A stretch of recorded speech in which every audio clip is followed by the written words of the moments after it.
함께 기도하겠습니다. 주님 감사합니다. 수요일을 맞이한 우리 성도들 오늘도 축복합니다. 주님 말씀 붙들고 그분 안에 분리되어 세상과 잠시 단절되고 주님의 은혜 가운데 충전함으로 이 하루를 시작하는 성도들의 마음에 기쁨을 주시고 새 힘을 주시고 또 세상을 이길 능력을 허락하셔서 우리를 통해 하나님의 나라가 우리가 만나는 세상 가운데 확장되는 축복을 누리도록 인도하여 주옵소서. 예수님의 이름으로 기도드립니다. 아멘. 찬송가 341장 찬양하시겠습니다.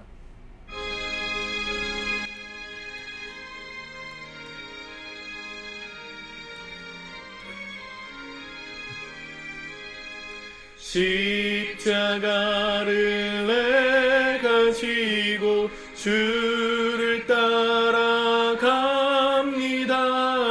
이제부터 예수로만 나의 보배 삼겠네.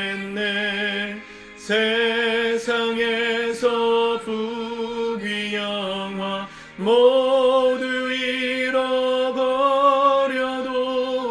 주의 평안 내가 받고 영생 복을 받겠네. 주도 곤욕 당했으니 나도 곤욕 당하리. 세상 사람 간사하나 예수 진실합니다. 예수 나를 사랑하사 빛난 얼굴 배우이면 원수들이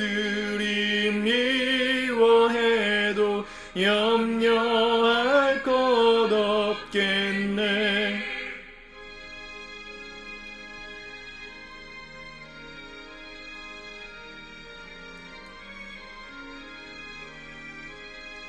내가 핍박당할 때에 주의 품에 안기고 세상 고초 당할수록 많은 위로 받겠네. 주가 주신 기쁨 외에 기뻐할 것 무엇냐. 주가 나를 사랑하니 기뻐할 것뿐이세. 아멘. 아멘. 오늘 함께 은혜 받으실 하나님 말씀 욥기 3장입니다. 같이 먼저 읽고 묵상하겠습니다. 3장. 욥이 자기 생일을 저주하다. 그 후에 욥이 입을 열어 자기의 생일을 저주하니라. 욥이 입을 열어 이르되 내가 난 날이 멸망하였더라면, 사내 아이를 베었다 하던 그 밤도 그러하였더라면, 그날이 캄캄하였더라면, 하나님이 위에서 돌아보지 않으셨더라면, 빛도 그날을 비추지 않았더라면, 어둠과 죽음의 그늘이 그날을 자기의 것이라 주장하였더라면, 구름이 그 위에 덮였더라면, 흑암이 그날을 덮었더라면, 그 밤이 캄캄한 어둠에 잡혔더라면, 해의 날수와 달의 수에 들지 않았더라면, 그 밤에 자식을 베지 못하였더라면, 그 밤에 즐거운 소리가 나지 않았더라면, 나를 저주하는 자들, 곧 리오야단을 격동시키기에 익숙한 자들이 그 밤을 저주하였더라면, 그 밤에 새벽 별들이 어두웠더라면, 그 밤이 광명을 발할지라도 얻지 못하며 동틈을 보지 못하였더라면 좋았을 것을. 이는 내 무태문을 닫지 아니하여 내 눈으로 환난을 보게 하였음이로구나. 어찌하여 내가 태에서 죽어나오지 아니하였던가? 어찌하여 내 어머니가 해산할 때에 내가 숨지지 아니하였던가? 어찌하여 무릎이 나를 받았던가? 어찌하여 내가 젖을 빨았던가? 그렇지 아니하였던들 이제는 내가 평안히 누워서 자고 쉬었을 것이니, 자기를 위하여 폐허를 일으킨 세상 임금들과 모사들과 함께 있었을 것이요, 혹시 금을 가지며 은으로 집을 채운 고관들과 함께 있었을 것이며, 또는 낙태되어 땅에 묻힌 아이처럼 나는 존재하지 않았겠고 빛을 보지 못한 아이들 같았을 것이라. 거기서는 악한 자가 소요를 그치며 거기서는 피곤한 자가 쉼을 얻으며 거기서는 갇힌 자가 다 함께 평안히 있어 감독자의 호통 소리를 듣지 아니하며 거기서는 작은 자와 큰 자가 함께 있고 종이 상전에게서 누이느니라. 어찌하여 고난당하는 자에게 빛을 주셨으며 마음이 아픈 자에게 생명을 주셨는고. 이러한 자는 죽기를 바라도 오지 아니하니 땅을 파고 숨긴 보배를 찾음보다 죽음을 구하는 것을 더하다가 무덤을 찾아 얻으면 심히 기뻐하고 즐거워하나니 하나님에게 둘러싸여 길이 아득한 사람에게 어찌하여 빛을 주셨는고. 나는 음식 앞에서도 탄식이 나며 내가 앓는 소리는 물이 쏟아지는 소리 같구나. 내가 두려워하는 그것이 내게 임하고 내가 무서워하는 그것이 내 몸에 미쳤구나. 나에게는 평온도 없고 안일도 없고 휴식도 없고 다만 불안만이 있구나. 아멘. 2장까지 믿음의 고백을 잃지 않았던 욥. 자신의 몸에 욕창이 나서 기왓장으로 긁어야 하는 그 상황에서도 하나님 앞에 범죄하지 않으려고 했던 욥. 일주일 동안 옆에서 친구들이 울면서 욥의 그 당한 고난을 위로해 줬던 기간이 지나고 드디어 욥이 입을 열어서 말하기 시작하는데 말하는 내용이 뭐예요? 내가 안 태어났더라면 하는 그런 어떻게 보면 자조 섞인 목소리가 나오고 있죠. 이 욥의 이야기로만 듣지 마시고요. 욥기를 읽을 때는 이 여기 나오는 철학적인 질문들을 나의 이야기로 좀 적용하셔서 들으셔야 합니다. 욥이 던지는 이런 질문들, 또 가정들이 굉장히 철학적인 질문들이에요. 하나님께서 나를 창조하지 않으셨더라면, 엄마 아빠가 즐겁게 나를 이렇게 잉태하는 시간이 없었더라면 참 좋았겠다. 그런 얘기를 하는 거죠. 괜히 태어나가지고 인생이 괴롭다. 괴로움을 보게 되는구나. 이런 얘기들을 하는 겁니다. 사실은 욥뿐만 아니라 우리도 그런 마음이 드는 날이 있죠. 잘 나가다가 내 인생에 승승장구하다가 어떤 이유로든 이 삶이 꼬꾸라질 때, 가정에 식구들이 문제가 생기고 아픈 사람이 생기고 또 내 몸도 성하지 않게 될 때, 설상가상, 엎친 데 덮친 격, 이런 식으로 우리의 삶이 무너지는 것을 보고 있을 때면 누구나 이런 고백을 할 수밖에 없습니다. 그런 고백을 할 수 있다는 게 어때요? 사실은 불신앙 같아 보이지만 성경은 그런 우리의 정직한 감정에 대해서 정죄하지 않습니다. 우리의 무지함에 대해서는 정죄하시지만 하나님 앞에서 있는 그대로 정직하게 우리의 솔직한 감정을 말하는 것은 굉장히 중요한 영성 훈련이라고 할 수 있습니다. 여러분들도 요즘 삶이 어떠세요? 이 욥처럼 괴롭다, 괜히 태어났다, 안 태어났으면 속편했을 텐데 하는 마음이 드십니까? 9절에 보니까 좋았을 것을, 그 날이 없었다면 좋았을 것을. 10절, 이는 내 모태의 문을 닫지 아니하여 내 눈으로 환난을 보게 하였음이로구나. 욥의 모습을 통해서 많은 고민들을 하게 되지만 인간이 참 약하다는 생각이 듭니다. 어거스틴도 인간의 상태에 대해서 말할 때 병들었다 이렇게 봤어요. 우리가 정상이 아니라는 거죠. 욥은 사실은 그 전까지 일주일 전만 해도 하나님의 놀라운 은혜를 받고 축복을 받아서 자녀들도 잘 되고 또 사업도 잘 되는 동방의 의인이라는 하나님께까지 인정받던 그런 의로운 사람이었지 않습니까? 아마 이때가 나이가 어느 정도 됐을지 모르겠지만 욥이 한 140살 정도까지 살았던 걸 보면 그 정도의 어떤 업적을 이루기까지 굉장히 오랜 인생을 대부분 살았을 거예요. 60, 70? 아마도 이런 일들이 노년의 때에 일어났다면 이 나이가 들고 이런 재앙이 임했다면 더 그 상실한 마음이 크겠죠. 근데 생각해보면 그 모든 것을 잃은 게 정말 슬픈 일이지만 그 모든 잃어버리는 순간의 기간이 이제 일주일 된 거예요. 그 전까지 내가 축복을 누리면서 살았던 기간은 80년 정도 되는 거죠. 80세 정도에 이런 일이 일어났다면 훨씬 더 많은 기간 동안 하나님의 보호하심과 은혜를 받았음에도 인간이 얼마나 약한지, 내 인생에 그 축복이라는 것들이 사라지고 나면, 눈에 보이지 않고 나면, 그러면 그 기간이 며칠이 됐든 그게 내 인생의 결론처럼 느껴지는 날이 있습니다. 하나님의 은혜를 충분히 받았던 시간들이 있는데 그 모든 시간들이 상쇄돼요. 이 짧은 기간의 고난으로 인해서. 이 참 주의해야 될 것 중에 하나죠. 무엇을 바라보고 살 것인가가 중요합니다. 욥은 1장과 2장까지는 주신 은혜들을 먼저 기억했던 것 같아요.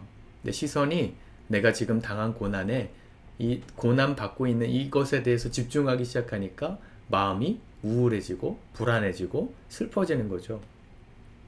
25절 내가 두려워하는 그것이 내게 임하고 내가 무서워하는 그것이 내 몸에 미쳤구나. 자, 고난 앞에서 욥의 믿음이 드러납니다. 욥이 진짜로 두려워하던 게 뭘까? 자녀들이 범죄할까봐 날마다 그 자녀들을 위해서 번제까지 드릴 정도로 하나님께 예배하는 삶을 살았던 그가 진짜로 두려워했던 게 뭘까요? 하나님의 재앙이 아니라 자신의 삶이 무너지는 거였던 것을 여기서 딱 보여줍니다. 욥이 참 믿음이 좋은 사람이었던 것 같은데 사실은 표면적인 것이었죠. 제가 몇 주 전에 영성에 대해서 설교하면서 영성의 결론이 십자가여야 한다 그랬잖아요. 십자가여야 하는 이유가 뭐예요? 십자가를 붙들고 날마다 자기를 부인하면서 예수님을 따르지 않으면 결국 하나님을 믿는다고 하면서도 내 유익을 위해서, 내가 잘 되기 위해서 그 하나님을 이용하는 작은 교주, 문선명 같은 과가 된다고 말씀을 드렸죠. 마찬가지입니다. 욥이 하나님을 잘 믿었던 이유도 어떻게 보면 그런 표면적인 이유가 굉장히 컸다는 것을 알 수 있죠. 그게 무너지는 게 두려웠는데 그게 임하니까 너무너무 고통스러워하고 있는 거예요. 26절 나에게는 평온도 없고 안일도 없고 휴식도 없고. 지금 왜 이게 없어요? 왜 없다고 느끼는 거죠? 단순히 내가 누리고 있었던 것들이 사라졌기 때문에 또 있겠지만 사실은 이 안식, 평안, 이 진정한 쉼이라는 것은 누구에게서부터 온다는 것을 알 수 있습니까? 하나님께로부터 온다는 것을 알 수 있죠. 지금 이 욥이 슬픈 이유는 그 하나님이 날 버렸다고 생각하니까 슬픈 겁니다. 그 하나님과의 관계가 끊어졌다고 생각하니까 마음이 괴롭고 쉴 수가 없는 거예요. 여러분, 우리의 삶도 마찬가지입니다. 내 마음의 진정한 쉼, 평안, 또 위로, 안식, 휴식 어디서부터 옵니까? 하나님과의 관계가 바르게 설정되어 있을 때 마음의 평안이 오는 겁니다. 그게 의로움이라 그랬잖아요. 하나님 보실 게 의, 이게 하나님과의 관계가 잘 형성된 거라 말씀드렸죠. 여러분, 우리가 오늘도 집중해야 되는 게 여기 있습니다. 돈 많이 벌면 행복한 게 아니고요. 내가 하는 사업이 잘 된다고 평안한 게 아니에요. 잠깐 그 세상의 맛에 내가 불안해하고 두려워하는 걸 잊어버리고 있는 것일 뿐, 그게 사라지면 하나님과의 관계가 돈독하게 되어 있지 않으면 그때 욥처럼 무너질 수밖에 없어요. 우리의 마음이 그래요. 내가 바라보고 내가 누리고 있는 눈에 보이는 현실보다 눈에 보이지 않으시는 하나님이 나에게 더 실제가 되셔야 됩니다. 진짜가 되셔야 돼요.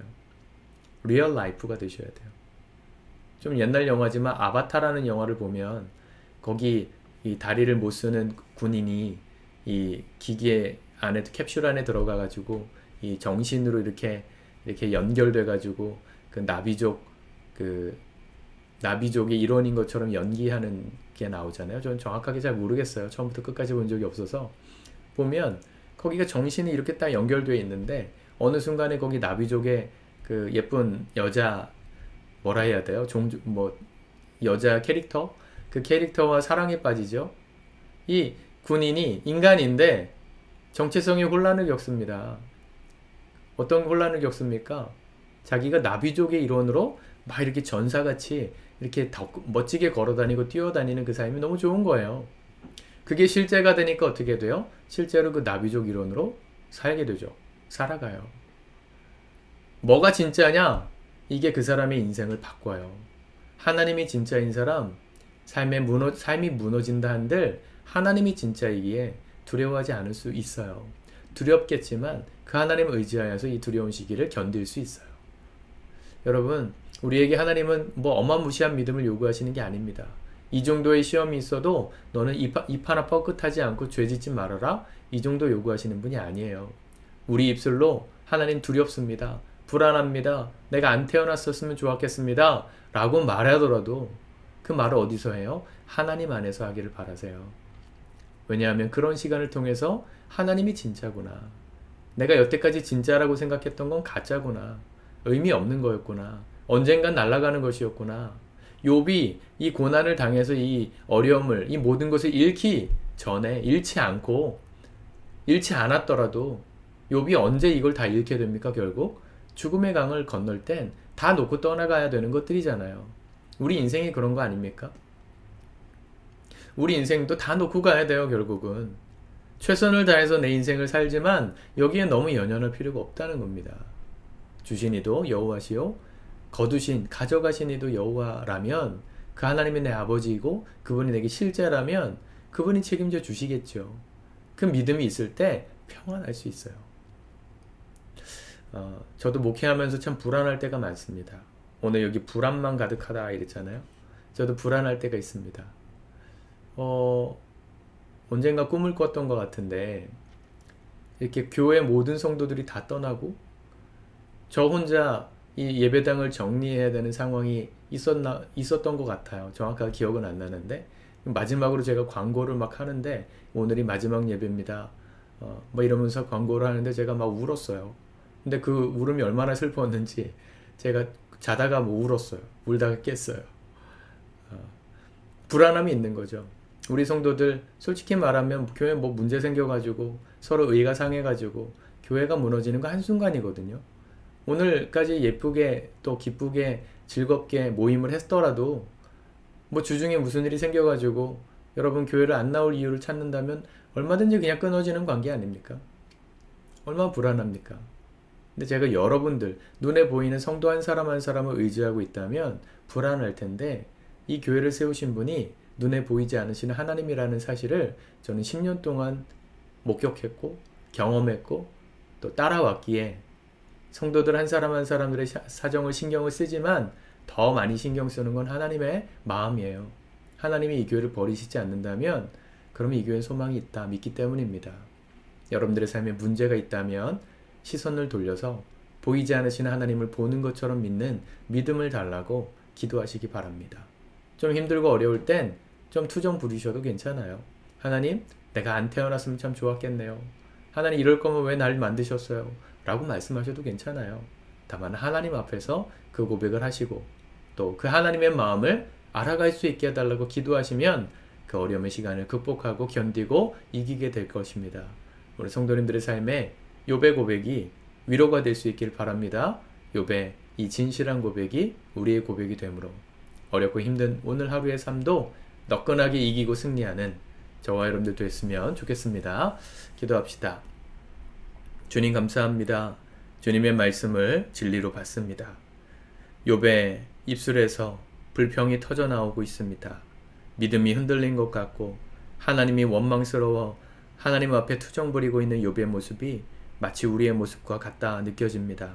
하나님, 그런 욥을 책망하지 않으시고 욥의 그 마음 그대로를 받아주시는 주님, 더 깊이 하나님의 마음을 깨닫는 자로 성숙시키기 위하여 이 믿음의 시련을 겪게 하신 주님의심을 믿기에 오늘도 우리 주님 붙들고 믿음의 고백을 하며 주님 안에 안식을 경험하며 이 어려움의 시간들을 지나갈 수 있도록 사랑하는 모든 성도들의 삶 속에 함께하여 주시옵소서. 예수님의 이름으로 기도드립니다. 아멘.